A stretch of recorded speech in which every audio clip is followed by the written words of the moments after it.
O que fez o Colégio? Recuou o volante Leandro para o meio-campo.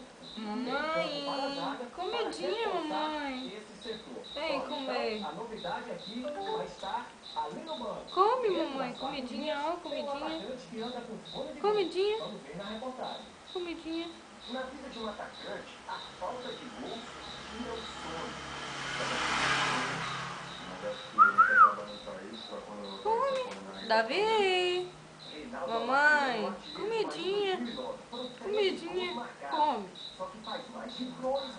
Come, Davi. Davi, mamãe.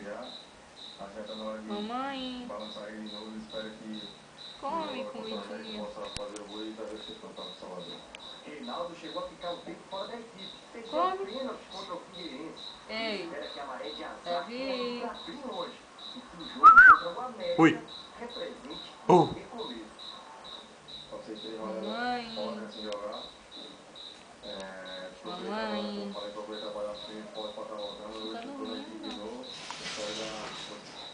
Aqui, come. Come.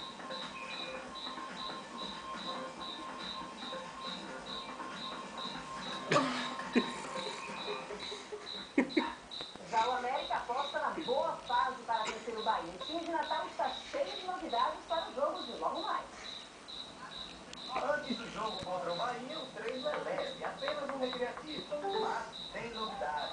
O volante Everton César, liberado pelo departamento médico, já pode assumir a vaga na equipe titular. E os volantes Ricardo Oliveira e Jadson confirmaram presença no time principal. Ah, comidinha. Voltar ao G4, né?